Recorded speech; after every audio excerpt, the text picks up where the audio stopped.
What's going on, Slatters? Welcome back to the Piplup Party, and today I'm going to be giving you my top 5 favorite sets from Sword and Shield. And to specify, these do not include special sets such as Pokemon Go, Celebrations, any of that. These are just the main sets to Sword and Shield, like Fusion Strike, Battle Styles, Darkness Ablaze, all those. So just to clarify, that's what I'm ranking off of.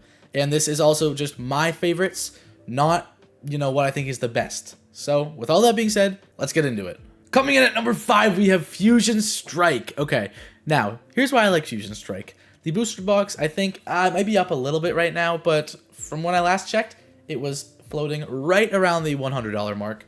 But the cards you get inside are pretty good. The best card you can get are arguably the top 2 cards, the Gengar VMAX, the Espeon VMAX. They both go for around 165. I think the Espeon's like 190 right now. I might be wrong, but I think it's up a bit more right now. You still got the Mew VMAX at $80. The Mew V is $45. You got a couple good cards. The Celebi's gone up in price. It's $35.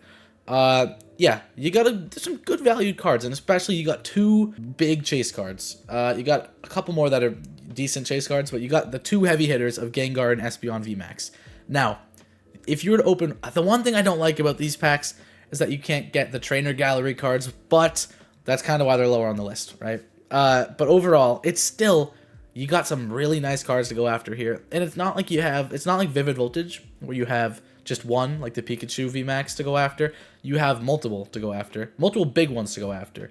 And even if you don't like that, once again, like Vivid Voltage, the second best card was like 15 bucks.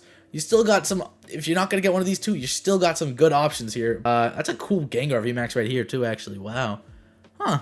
Yeah, it's a nice set overall. I think it's not deserving of top 3, nothing like that. But I think giving it top 5, for me, as someone who also likes Gengar, not a huge Gengar fan, but someone who likes him, I think number 5 is a good positioning to put this set. I will be honest as well, that was such a toss-up between Fusion Strike and Astral Radiance, purely for the fact this Beedrill card is, like, you could argue this is my favorite card out of the entirety of Sword and Shield, in terms of how it looks. So this was really hard not to put Astral Radiance ahead of Fusion Strike, but unfortunately, I had to leave it out. Coming in at number 4, we have Chilling Reign. Okay, Chilling Reign is, I feel like it is Fusion Strike, but a little bit better. You still have you have 2 nice cards, right? This card comes in, I mean, I guess the top 2, actually, if you value them at their price, they're a little bit worse than Fusion Strike is, but I feel like they have some better depth as opposed to Fusion Strike. Not only do you have your 2 chase cards in Blaziken and Moltres, but you also have, once again, similar to that Mew from Fusion Strike, you have the $80 Snorlax to chase after, which, by the way, I am so gutted I've never gotten that before. I really wanted that Snorlax, but I didn't get it. Actually, I have this Zapdos, but I didn't open it. I bought it. But yeah, they have some nice valued cards. $166, $135, 81, 67, 57, 55, 47, 45. You got, how many cards are over 40? You have 8... 9, you have 10 cards that are over $40. It's a set with some decent depth to it. I think that's what makes Chilling Reign so good, is the fact that it has a lot of depth in the set. And once again, if you don't manage to pull the 2 top tier chase cards, you can still end up, if you end up pulling their 7th best card, it's still almost a $50 card. So there is a good amount of cards to chase after in this set. And once again, it makes it kind of easier to get a card that's worth a good amount of money. And overall, the Chilling Reign, I just kind of like the art style of it. You got all the winter, a lot of winter themed cards, and I just think they're very nice cards. I don't know, I have a soft spot for it, kind of. I like the birds though. I like Zapdos, Moltres, Articuno. I like them, and that's definitely a big plus for Chilling Reign in my opinion. Plus the Snorlax, and that Blaziken card is so cool. Like, oh my, and the Moltres. There's a lot of cool cards with Chilling Reign. So yeah, I think Chilling Reign is pretty deserving of number 4. Now this may surprise some people, but I'm going Brilliant Stars at number 3. I'm putting Brilliant Stars. Okay, now let me get into why. Brilliant Stars, first of all, I'm a big Charizard fan. How can you not, right? Charizard is kind of the main man in terms of the TCG.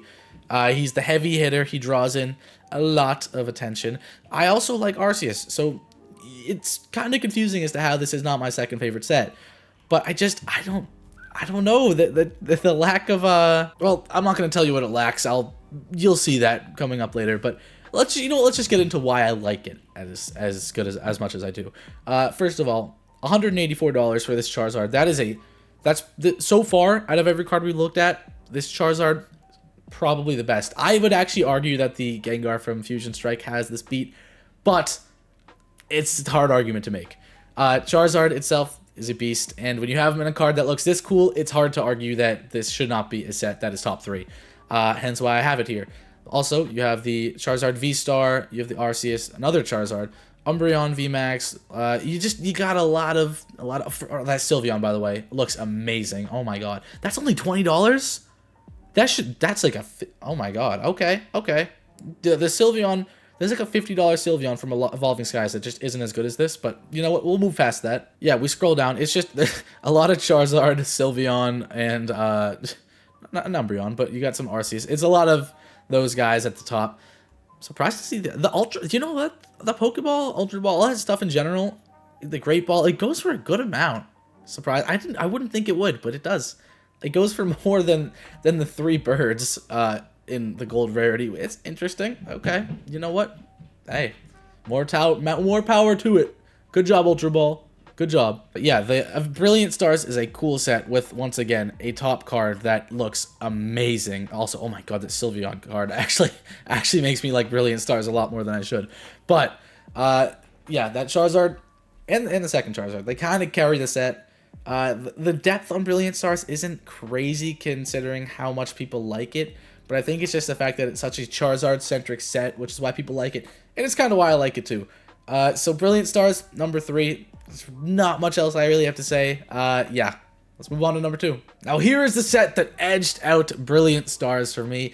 It's Lost Origin. And that you could argue Brilliant Stars and Lost Origin back and forth, but to me, there is a main reason why I have Lost Origin above Brilliant Stars. Because you know how I was saying how the Beedrill could be my be my favorite set or my favorite card from all of Sword and Shield.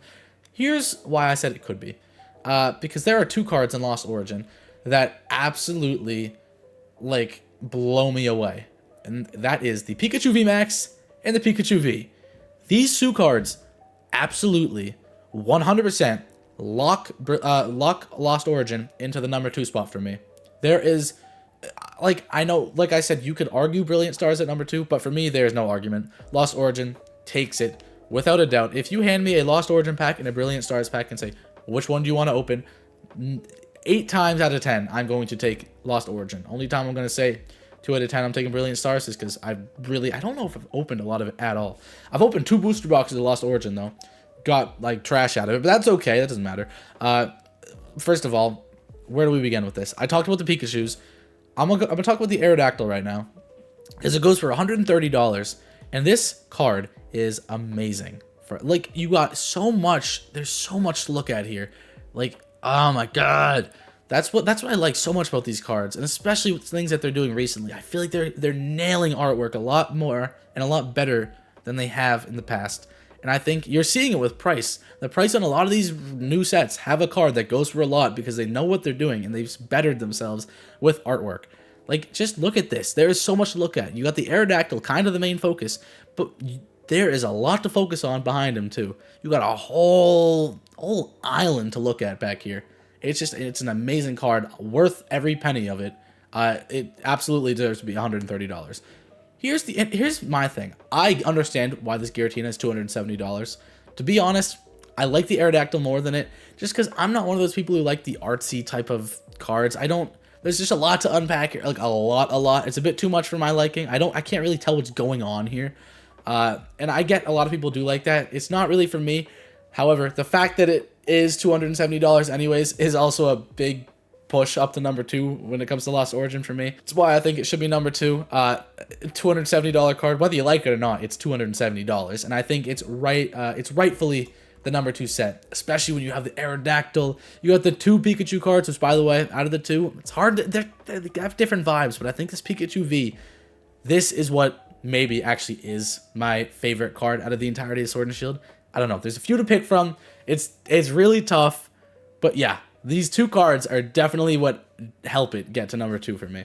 You also got you got more Giratina in here. You got Mew, You got, I don't know, Rainbow Aerodactyl. You got some cool trainers as you go down. I don't know. It's just a nice set. And once again, the depth on this isn't amazing, but it's those heavy, heavy hitters at the top, which make Lost Origin the number 2 set for me. I rambled so hard about Lost Origin right there. If you couldn't tell, I like it a lot. Oh my god. All right, on to number 1. At number 1, we have Sword and Shield Rebel Clash. Now, did you really think I was serious? At number 1, I mean, there's really no debate for it, right? It's Evolving Skies.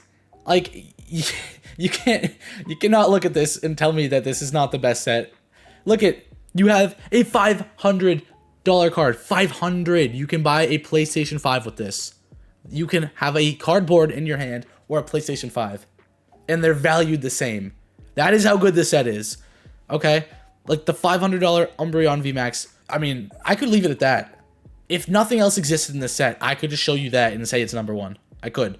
But then you throw in the fact that you have a $300 Rayquaza VMAX, a $162 Leafeon VMAX, $160 Glaceon VMAX, $140 Sylveon VMAX. You got, what is this? You have 6 cards over $100. 6. What's Lost Origin at my number 2 set? There's 2 cards over $100, I think. That is 3 times as many. And then after that, Lost Origin doesn't even have depth. Or not a lot of depth at least. And compare that to Evolving Skies. Oh my god, let's see how many. Okay, you got six cards over $100, a $90 card, $90 card, 75, 75, 67, 64. And then, okay, well then it takes a bit of a dip. But it's still $40 cards right here. I mean, what? And I know the fact that this is Evolving Skies is definitely the reason a lot of these cards are worth more than, I mean, let's be honest here. Is this Rainbow Rare Rayquaza gonna be a $40 card if it's in Rebel Clash? No, it's not. If it's back into Fusion Strike, like I was talking about earlier, if it's in Fusion Strike, no, it's not gonna be $40. If this is in Vivid Voltage, it's probably gonna be like $23, $18, something like that. But no, the fact that this is Evolving Skies, these cards are all worth hella money. And that is, I mean, money alone is why it's number 1. But then you go into the artwork. Look, okay, first of all, I'm not even going to talk about this Umbreon VMAX. There's no need. You understand why this is number 1. I'm sure you've heard way more than you need to hear about this card from various people. So I'm going to, just look at it. That's all I'm going to say with it. That's why that's a $500 card. That is an amazing card. The Rayquaza VMAX, what is going on here? It's so, like, this is what I was talking about. They've learned how to make a good card, and they have not missed in a while, in my opinion. Even the 3 evolutions right here, I mean, what's going on? I pulled the Sylveon VMAX right here, so I have a soft space in my heart for that card. I love Dragonite, which definitely helps, the fact that Dragonite's in here, and he has a chase card to go after. That definitely helps with me. Then once again, this is the card I was talking about. There's no, I mean, yeah, it's a cool card, but there's no way this is worth more than, what was it? Was it from Brilliant Stars? Or I think it wasn't Lost Origin. I think it was Brilliant Stars, the Sylveon I was talking about. There's no way that this thing is worth 3 times the amount of that other card. Come on. The other card was so good. But, like I said, I think this is kind of the Evolving Skies effect. It boosts the price of cards. And, I mean, whether you think that's right or not, it does, and it makes it number 1. There's so many different reasons I can tell you why this is number 1. It has the most depth. There's no arguing that. It definitely, I mean, the card selection, the amount of, like, different Pokemon here that are all up in the top is insane. You usually see, like, I mean, we've seen it throughout the other 4 sets. It's usually 1 or 2 Pokemon, maybe 3, that kind of take over the top spots. But they have so many different ones to go after. Umbreon, Rayquaza, Leafeon, Glaceon, Sylveon, Dragonite. I mean, come on. What are we doing here? Like, you can't pass up on this. And I mean, I know it's kind of too late because now the prices of Evolving Skies have already been jacked up. But still, this set is number 1, hands down. Nothing anyone can do to change that. For me, and for anyone else who collects Pokemon cards. It's number 1 pretty much for everyone. The one thing that sucks, oh my god, I've opened so many Evolving Skies ETBs and got 0 alternate arts. 0. I got the Sylveon out of a tin, which I wasn't even supposed to open. It was like a fluke. I don't know how I got that, but yeah. Besides this, I've not been amazed with the Evolving Skies pulls. However, what you can get out of Evolving Skies 100% makes it worth it to me. Whether you even get it or not, it's exciting. When you open a pack of Evolving Skies, all that you have is excitement.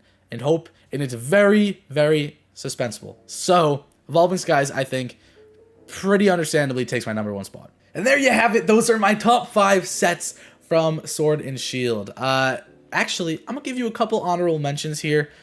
We have, okay, I picked Evolving Skies. However, I really wanted to put Astral Radiance and believe it or not, Battle Styles in here. And still, there was a few good contenders. Silver Tempest, Astral Radiance, Battle Styles were all things I kind of wanted to put in. It's just they couldn't really edge out Fusion Strike for me. They couldn't quite do it. You could make an argument for Silver Tempest. It's just because of this this Lugia. I just want to wait a little bit longer to see what happens with the price of it. I feel like it's still a bit too early. Hey, it could be top 5 though. Give it a few months, maybe it's gonna be top 5. But yeah, definitely nothing down here. The Rebel Clash was fake. No, that's my bottom, the very bottom. Nothing has changed my mind about that. But yeah, just wanted to shout out those honorable mentions because they were definitely on my mind. But those are my top 5 sets, or my top 5 favorite sets from Sword and Shield. Let me know what your guys' favorite sets were in the comment down below. I want to hear your top 5s because I'm very interested. I want to see if people had Brilliant Stars over Lost Origin, or if I'm kind of if I made a bold move doing that. So yeah, I definitely want to read your top 5s. That would be awesome. Like the video if you enjoyed it, because I like doing stuff like this. I like doing top 5, top 10s, all those lists and stuff like that. They're very fun to make. And subscribe to join the Piplup party, because we are going to the moon. We are going to be just like the Umbreon VMAX pretty soon. So yeah, that's really all you got for me in this video. I'm sliding out, and I'll see you in the next one. Bye!